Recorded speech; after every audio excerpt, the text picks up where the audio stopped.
সারাদিনে এত ইস্যু হয় যে সবকিছু নিয়ে কথা কওয়া সম্ভব হয় না, কিন্তু এটা নিয়ে কথা কইতেই হবে।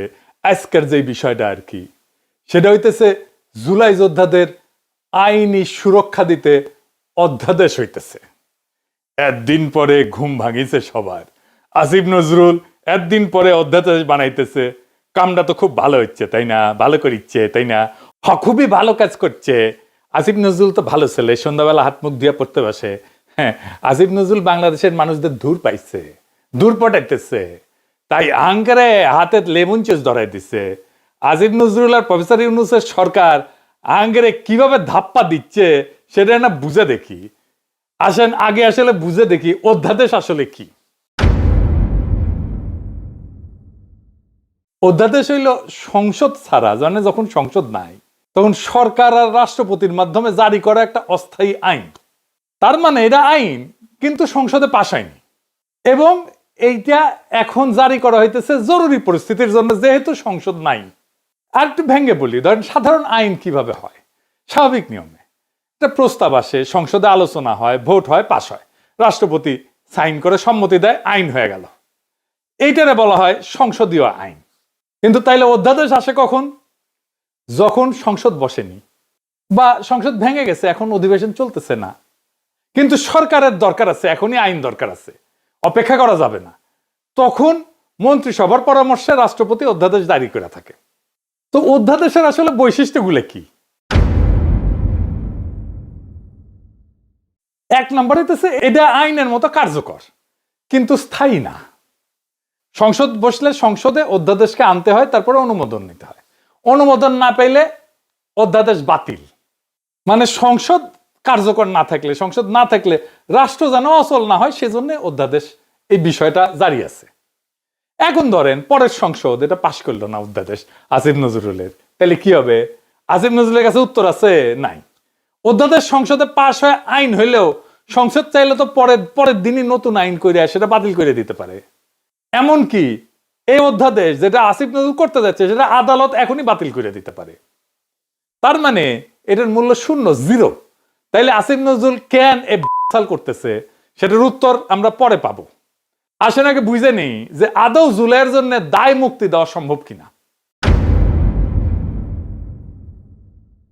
এক কথায় দেওয়া সম্ভব না, এবং দেয়া যে সম্ভব না এটার কারণ আসিফ নজরুল, তার সাথে আছে ওয়াকার, তার সাথে আছে প্রফেসর ইউনূস নিজে, তার সাথে আছে ডাক্তার জাহেদ, তার সাথে আছে বিএনপি, তার সাথে আছে তারেক রহমান। এরা সবাই এই পরিস্থিতি ইচ্ছা করে তৈরি করছে। কেন? কারণ ঘোষিত বিপ্লব ছাড়া দায় মুক্তি সম্ভব না। দায় মুক্তি কোনো আইনি ব্যতিক্রম না, এটা একটা সার্বভৌম ঘোষণা। যে বিপ্লব ঘোষণা করতে পারে না সে দায় মুক্তি দাবি করার নৈতিক অধিকার, ক্ষমতা এটা কোনোটাই রাখে না। ওয়াল্টার বেনিয়ামিন বিপ্লবী সহিংসতা বনাম আইন রক্ষাকারী সহিংসতা, এইটা একটা কথা বলছিলেন। একদিকে লেখেন বিপ্লবী সহিংসতা, আর একদিকে হতেছে আইন রক্ষাকারী সহিংসতা। আইন তৈরি করে যে সহিংসতা আর আইন রক্ষা করে যে সহিংসতা, দুইটা এক না। উনি বলছেন ল প্রিজার্ভিং ভায়োলেন্স, যেটা পুরানো ব্যবস্থার ভিতরে থাকে, এবং ল মেকিং ভায়োলেন্স, যেটা নতুন ব্যবস্থার জন্ম দেয়। যে সহিংসতার নতুন আইন তৈরি করে না সেটা কেবল অপরাধ।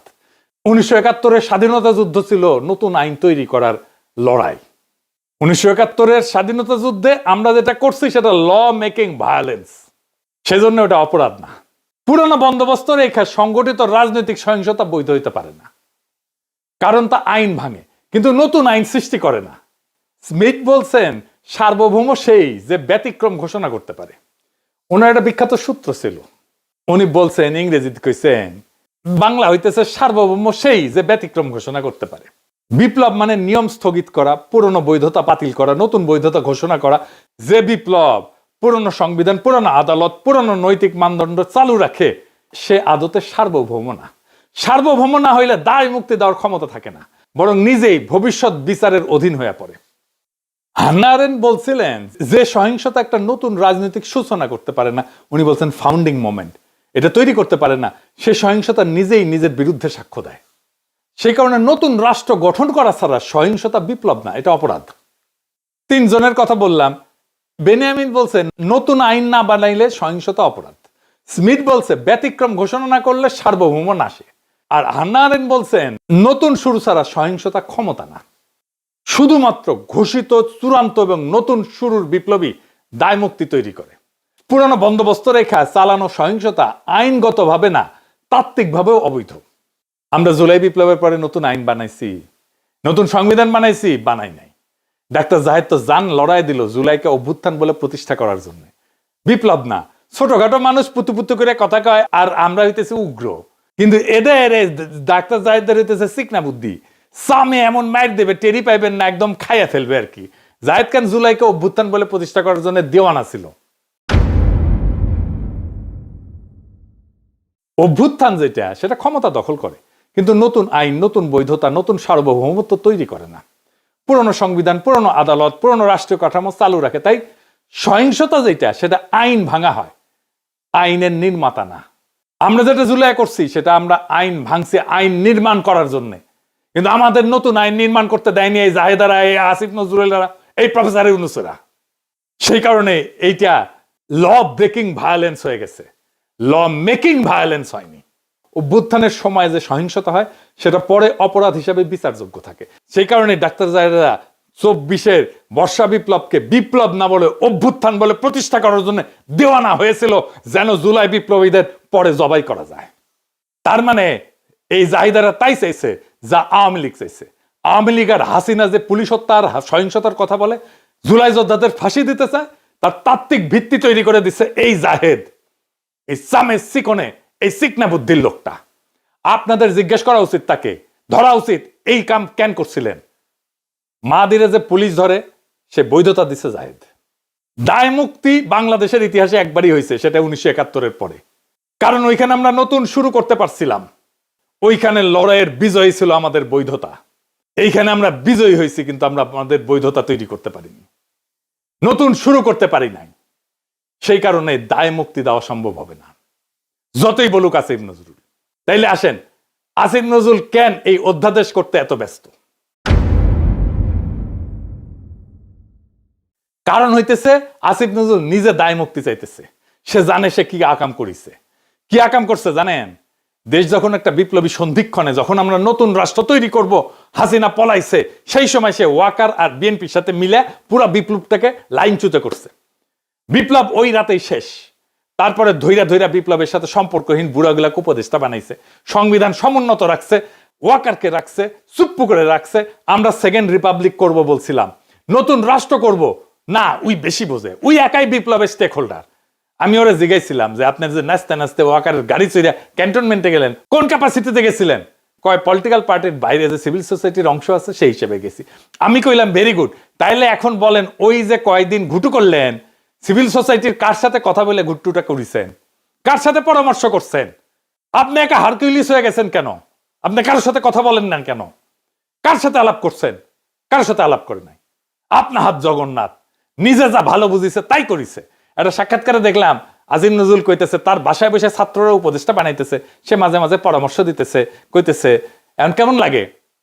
সচিবেরা কথা শোনে না, পুলিশেরা কথা শোনে না, পাবলিক শোনে না কথা, কোথাও গেলে পাবলিক আটকায় ফেলে, ভুয়া ভুয়া স্লোগান দেয়।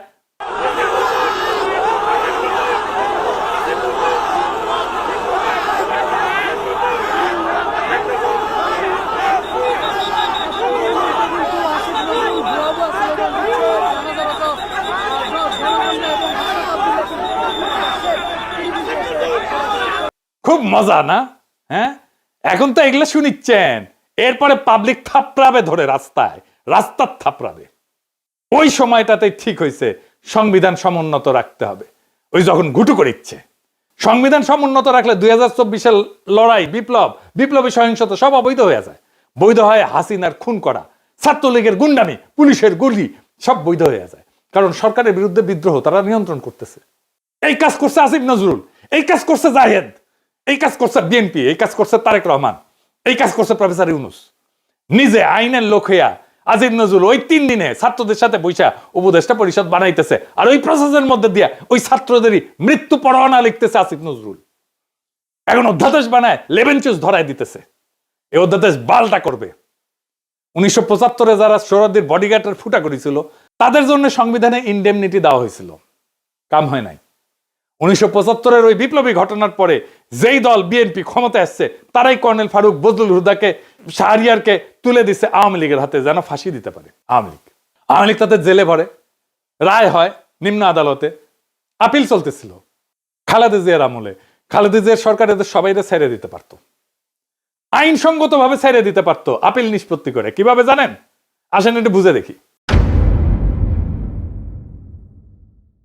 আদালত রায় দিছিল ফায়ারিং স্কোয়াডে মৃত্যুদণ্ড। বাংলাদেশের সিভিল আদালতে ফায়ারিং স্কোয়াডে মৃত্যুদণ্ডের বিধানই নাই। রাষ্ট্র বা আদালত যদি এমন কোন পদ্ধতিতে মৃত্যুদণ্ড কার্যকর করে যেটা কোনো বিধানে নাই, আইনে নাই, যে পদ্ধতিটা আইনে লেখা নাই, তাহলে এটা টেকনিক্যাল ভুল বা কাগজপত্রের গলদ হিসাবে থাকে না। এইটা তখন সংবিধান ভাঙার বিষয় হয়ে যায়। কারণ বাংলাদেশের সংবিধান বলছে মানুষকে শাস্তি দিতে হইলে সেটা আইনের ভেতর থেকে দিতে হবে, আর্টিকেল 31। আর মানুষের জীবন কেড়ে নেওয়া যাবে শুধুমাত্র আইনসম্মত প্রক্রিয়ায়, আর্টিকেল 32। এই সীমা লঙ্ঘন করলে দুইটা কথা পরিষ্কারভাবে বলা যায়, মানে বিচারটা সংবিধানের চোখে বৈধ থাকে না। রাষ্ট্র নিজেই আইনের সীমা পাড়ায় গেছে, আইন যে ক্ষমতা দেয়নি সেই কাজ রাষ্ট্র করছে, এটা করতে পারে না। আইনের বাইরে যায় মৃত্যুদণ্ডের এমন কোন পদ্ধতিতে মৃত্যুদণ্ডের আদেশ দেওয়া মানে এটা শুধু ভুল না, এটা রাষ্ট্রের অবৈধ কাজ, আদালতের অবৈধ কাজ। খালেদা জিয়ার সরকার কিছুই করে নাই, আপিলের কাজ বন্ধ করে রাখিছিল। হাসিনা আইসা সামে সবাই ফাঁসি দিয়ে দিছে।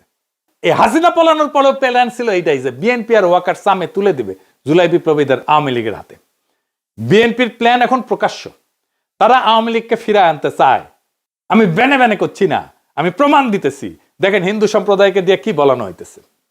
আমি কিন্তু আমার জন্মগতভাবে আমি বিএনপি ছিলাম, বুঝছেন। আমি মাও কমিশন আমলে বিএনপি কমিশনার মেম্বার ছিলাম 3 বার। এখন দেশে আসছি ডক্টর করে, কিন্তু এখন আমি মা বোনকে বলছি নিজের ইজ্জত যদি রক্ষা করতে চান আপনারা সবাই বিএনপি কে ভোট দিন। বিএনপি বলে কেউ অবহেলা করবেন না, কেন এখন আওয়ামী লীগ নেই। এটাই বলছি, যেটা আমাদের মাতৃ জন্মের কথা। মা বোনরা বলছে যে আওয়ামী লীগকে ভোট দিও, বিএনপি কে দিও না।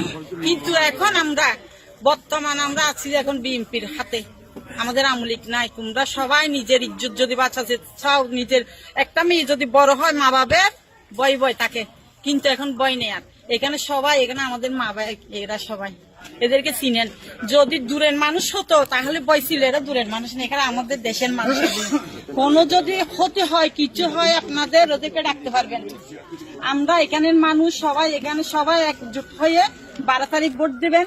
সবাই ভোটের জন্য যাবেন, কিন্তু অনেকজন বলে বিএনপি কে ভোট দেবো না, যাবো না। না, এটা মনে করবেন না। বিএনপি কে দিলে মনে করবেন কোনোদিন আবার আওয়ামী লীগের হাতে যেতে পারবেন আপনারা। বিএনপি কে চান, কিন্তু অন্য দল দেখবেন, কিন্তু নিজের হাতে নিজে কপালে হাত মারবেন। এখানে বিএনপি ছাড়া আর কোনো উপায় আমাদের নাই। এখানে হিন্দু বা মুসলিম হোক, সবাই বিএনপি কে চান। আমি বলছি আমাদের এই এলাকার সবাই, আপনারা বিপদের সময় না পেলে এদেরকে পাবেন। এরা এখানে কাছের লোক, এরা দূরের নাই, কেউ হারিয়ে যেতে পারবেন এখান থেকে, আমাদের হাত থেকে, কেন এগুলো আমাদের দেশের লোক। তাই আমি বলছি মা বোনকে, এখানে মহিলা হইয়ে বা পুরুষ হইয়ে ওই বিএনপি কে দেবো না, এই কথা আর বলিয়েন না। কেন আমরা এখন একটাই দল, বাংলাদেশে একটাই দল আছে, ওইটাই কোনো দল না, এটা নিজেরাই দল করছে, যে এটাকে কেউ সমর্থন দেবে না ওই দলকে। আমরাই এখন হচ্ছি যে কি সবাই বলো বিএনপি কে চাই, ভোট চাই, ধানের শীষে ভোট দেবে, এটাই আমরা চাই। আমাদের ধানের শীষে তো ধানের শীষ সবাই, আমি বলছি ধানের শীষে টিকিট দিলে আপনারা মনে মনে বলছেন যে ধানের শীষ কেন দেব, আগে তো আমরা আওয়ামী লীগ ছিলাম না, এখন আমরা আওয়ামী লীগ। ধানের শীষে আওয়ামী লীগ মনে করবেন কেন? আওয়ামী লীগ আসার জন্য আমরা, এটা একটা পথ। আমরা বিএনপি কে যদি চাই, বিএনপি দেখা 10 বছর বাদ হলে আমাদের নেত্রীকে আবার আনবে, জানেন যে এটা। কিন্তু ওদের হাতে যদি চলে যায়, পাকিস্তানে চলে যেতে হবে সবাইকে, মনে করবেন। শুনলেন তো, কইতেছে আগে আমরা আওয়ামী লীগ ছিলাম, এখন আমরা আওয়ামী লীগই আছি। ধানের শীষকেই আওয়ামী লীগ মনে করবেন কেন? কারণ আওয়ামী লীগ আসার জন্য এই একটাই পথ। আমরা বিএনপি কে যদি চাই, বিএনপি দেখেন 10 বছর পরে হইলেও আমাদের নেত্রীকে আবার আনবে। শুনেছেন, নিজের কানে তো শুনলেন। আর একটা প্রমাণ দিতেছি, আসেন সে প্রমাণটা দেখি। এই যে সংসদ নির্বাচন হইতেছে, এখানে এমপি কে ভোট দেওয়া ছাড়া একটা গণভোট হবে। সে গণভোট হবে বিএনপি কিন্তু ঘরের মধ্যে এইগুলা স্বীকার করে এসছে গণভোটে যে সমস্ত জিনিস থাকবে। এই গণভোটে হ্যাঁ বা না ভোট দিতে হবে। হ্যাঁ ভোট দিলে কি কি পাবেন? আপনি 12টা জিনিস পাবেন। 12টা কিভাবে আগামী রাষ্ট্র চলবে সেটা ঠিক করতে পারবেন। কি কি সেটা একটা একটা করে বুঝে দেখি, শুনেন মন দিয়া। আপনি কি এমন একটা বাংলাদেশ চান যেখানে তত্ত্বাবধায়ক সরকার, নির্বাচন কমিশন, সরকারি কর্ম কমিশন মানে যেটাকে পিএসসি বলা হয়, এটা গঠনে সরকারি দল এবং বিরোধী দল একত্রে কাজ করবে? সুন্দর কথা না? 2 নাম্বার, সরকারি দল ইচ্ছামতো সংবিধান সংশোধন করতে পারবে না। সুন্দর না কথাটা? 3 নাম্বার, সংবিধানের গুরুত্বপূর্ণ পরিবর্তনের ক্ষেত্রে গণভোটের বিধান চালু হবে। সুন্দর না? আমরা সবাই মিলে ভোট দিয়ে ঠিক করব। 4 নাম্বার, বিরোধী দল থেকে ডেপুটি স্পিকার এবং গুরুত্বপূর্ণ সংসদীয় কমিটি সমূহের সভাপতি নির্বাচিত হবেন বিরোধী দল থেকে। সুন্দর না? যত মেয়াদী হোক কেউ সর্বোচ্চ 10 বছরের বেশি প্রধানমন্ত্রী থাকতে পারবে না। সংসদের নারীর প্রতিনিধিত্ব পর্যায়ক্রমে বাড়বে। ক্ষমতার ভারসাম্য প্রতিষ্ঠার জন্য পার্লামেন্টে একটা উচ্চ কক্ষ গঠিত হবে। দেশের বিচার ব্যবস্থা স্বাধীনভাবে কাজ করবে। সুন্দর কথা না? আপনার মৌলিক অধিকারের সংখ্যা বাড়বে।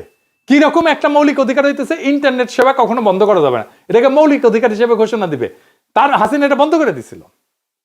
দণ্ডপ্রাপ্ত অপরাধীকে রাষ্ট্রপতি ইচ্ছা মতো ক্ষমা করতে পারবে না। ফাঁসি দিলেও তো ক্ষমা করে দেয়, জেল দিলেও ক্ষমা করে দেয়। রাষ্ট্রপতি এবং প্রধানমন্ত্রী ক্ষমতার মধ্যে ভারসাম্য থাকবে। রাষ্ট্রভাষা বাংলার মর্যাদার পাশাপাশি অন্যান্য জাতিগোষ্ঠীর ভাষাও সাংবিধানিকভাবে স্বীকৃত হবে। সব সুন্দর কথা না? 12টা কথা। হ্যাঁ ভোট দিলে সবগুলো পাবেন, এই যতগুলো আছে সবগুলো। না ভোট দিলে কিছুই পাবেন। কিন্তু বিএনপি কি বলতেছে দেখেন, বিএনপি কি বলতেছে, জনগণকে কি বলতেছে শোনেন, নিজের কানে শোনেন। এখানে আরেকটা ব্যালট হবে হ্যাঁ এবং না। আপনারা একটু গণভোট হয়েছেন না? এটা গণভোট। গণভোট হবে হ্যাঁ এবং না। যদি আপনারা যারা আওয়ামী লীগ করেন, যারা অন্যান্য দল করেন, তাদের জ্ঞাতার্থে সুবিধার্থে আমি জানাচ্ছি, যদি হা জয়যুক্ত হয় কোনো ক্রমে, সারা দেশে যদি হা জয়যুক্ত করা মানে ভোটে জয়যুক্ত হয়, তাহলে এদেশের স্বাধীনতার পরে 72-এ যে একটা সংবিধান ছিল, শেখ মুজিবুর সাহেব করেছিল, ডক্টর কামালের হাতে লেখা, এই সংবিধান টোটাল ডাউমিট করে দেবো, মানে মুছে ফেলবো। স্বাধীনতার যে আছে 71 সালে যে যুদ্ধটা হয়েছিল, এই যুদ্ধটা 71 সালের কোন ঘটনায় বাংলাদেশে আর থাকবে না। আপনার ইয়ের মধ্যে যে সংস্কার করতে চাইতেছে, যে সংস্কারের জন্য হানা বুট হইতেছে, এদের মধ্যে লেখা আছে 71 সালকে বাদ দিয়ে 24-এ যে ইটা হয়েছে, গণঅভ্যুত্থানটা হয়েছে, 71 জায়গাটা নিবে 24 সাল। কেন নিবে? এটা একটা কারণ আছে, জামাত ইসলামের একটা কারণ আছে। জামাত ইসলাম 71 সালে দেশের স্বাধীনতা চায় না, এদেশে বাংলাদেশের স্বাধীন হোক, বাংলাদেশ স্বাধীন হোক, জামাত ইসলাম কিন্তু এটা চাই নাই।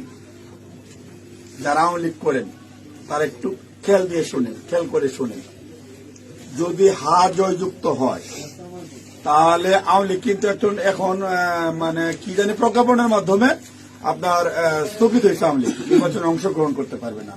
যদি হা জয়যুক্ত হয় তাহলে আওয়ামী লীগ একবারে আর কোনো মিটিং টিটিং হবে না, মিটিং টিটিং সংসদে কোথাও উঠবে না। ওই হার মধ্যে এই লেখা আছে আওয়ামী লীগ নিষিদ্ধ। এই যে 24 সালে গণহত্যার জন্য আওয়ামী লীগ কিন্তু নিষিদ্ধ হয়ে যাবে আপনাদের ভোটেই। যদি হাতে ভোট দেন, হাতে ভোট দিলে আপনার 16 ডিসেম্বর থাকবে না, 26শে মার্চ থাকবে না, আপনার 71 সালের যে যুদ্ধ করতে মা বোনেরা ইজ্জত দিচ্ছে, 30 লক্ষ মা বোনের ইজ্জত দিচ্ছে, এটা থাকবে না। অর্থাৎ আপনারা যারা আওয়ামী লীগ করেন দয়া করে আপনারা না ভোটের জন্য হলো, আওয়ামী লীগের তো আমরা আসলে বিএনপি হইতেছে উদারপন্থী রাজনৈতিক দল, আমরা বিএনপি চাচ্ছি সকল দল মিলে একটা দেশে নির্বাচন হোক, সকল এবার না হোক, সামনে যেন সকল দল একটা নির্বাচন অংশগ্রহণ, 5 বছর পরে যে সকল দল নির্বাচন অংশগ্রহণ করতে পারে। আপনারা আপনাদের যারা আওয়ামী লীগ করেন আপনাদের দল রক্ষা করার জন্য আপনাদের কেন্দ্রে যাইতে হবে, ঠিক আছে? আপনাদের কেন্দ্রে যাইতে হবে, আপনাদের দল রক্ষা করার জন্য, না ভোট দেওয়ার জন্য, হইলে সার্বভৌমত্ব দেশ রক্ষা করার জন্য 71কে ফিরিয়ে, মানে 71 যেভাবে আছে স্বাধীনতা যুদ্ধটার ইতিহাস আছে, এই ইতিহাসটা রক্ষার জন্য হইলেও যারা না ভোট দিবেন, যারা আওয়ামী লীগ করেন, আপনাদের কেন্দ্রে অবশ্যই যেতে হবে। কেন্দ্রে যদি আপনারা আপনাদের দলকে রক্ষা করতে যান, যেহেতু এবার আপনাদের নাই কোন নমিনেশনের, আওয়ামী লীগের কোন প্রার্থী নাই, দয়া করে সেক্ষেত্রে আপনাদের কাছে আমাদের অনুরোধ, যারা আওয়ামী লীগ করেন, বিএনপির তো আপনারা ভোট আমাদের দিবেনই, ঠিক আছে, যারা বিএনপি করেন ওরা তো আমাদের ভোট দিবেন। না ভোট দেওয়ার জন্য যারা কেন্দ্রে যাবেন, আপনাদেরকে যেতেই হবে, আপনাদের অস্তিত্ব রক্ষার জন্য, আওয়ামী লীগ রক্ষার জন্য হলেও আপনাদের কেন্দ্রে যেতে হবে। শুনেছেন? তার মানে বিএনপির ঘুরে ফিরে আওয়ামী লীগকে ফিরে আনতেই চায়। তারা অনেক আগে থেকে বলতেছে কিন্তু আওয়ামী লীগ নির্বাচনে আসুক। শুনেন। তবে আওয়ামী লীগের প্রধান প্রতিদ্বন্দ্বী বিএনপি চায় দলটি নির্বাচনে আসুক, নির্বাচনটি হোক অংশগ্রহণমূলক। আমরা আশা করব যে এই নির্বাচনটি পার্টিসিপেটরি হবে, সকলের জন্যই দ্বার উন্মুক্ত, জনগণ যাদেরকে সুযোগ দেবে তারাই দায়িত্ব পাবে। আমরা কামনা করি প্রত্যেক রাজনৈতিক দল এই নির্বাচনে অংশগ্রহণ করুক, কাউকে বাদ দেওয়ার হলে জনগণই বাদ দিয়ে দেবে। যখন জনগণের বিরূপ প্রতিক্রিয়া হয়েছে তখন বলে এইবার না আসুক, বিএনপি ক্ষমতা আসলে আওয়ামী লীগ ফিরবে, পরের বার ফিরবে। বুঝিসাও? ঐক্যমত কমিশনে আইসা বলে আমরা সংস্কার চাই, আর কর্মীদের বলে না ভোটের ক্যাম্পেইন করতে। কি রকম জাউরার জাউরা, কি রকম খাইস্টার খাইস্টা, কি রকম ভন্ডের ভন্ড। এটাই আসল প্ল্যান। এই প্ল্যান হইতেছে গ্র্যান্ড প্ল্যান, আওয়ামী লীগকে ফেরানোর প্ল্যান। এইবার ভোটে যদি বিএনপি জিতে তাহলে আওয়ামী লীগ ফিরবে, লিগে রাখতে পারেন। এটা তো আমার কথা না, আপনারা তো বিএনপির লোকদের মুখেই শুনলেন, তাই না? আপনি আসলে ধানের শীষে ভোট দিতেছেন না, আপনি ভোট দিতেছেন নৌকায়, আপনি ভোট দিতেছেন হাসিনা রে, আপনি ভোট দিতেছেন ফ্যাসিস্ট রে, আপনি ভোট দিতেছেন ভারপ্রাপ্ত আওয়ামী লীগ রে, বিএনপি রে না। যারা আওয়ামী লীগ রে ফিরে আনতে চান তারা ধানের শীষে ভোট দিতে পারেন। আমরা বলবো নৌকার ধানের শীষ দুই সাপেরই একই বিষ। এই দুইটারেই বাংলাদেশ থেকে হটাইতে হবে, এই দুইটারে ক্ষমতার আশেপাশে আসতে দেওয়া যাবে না। এটাই আমাদের আগামীর বাংলাদেশ গড়ার শপথ হোক। ইনকিলাব জিন্দাবাদ।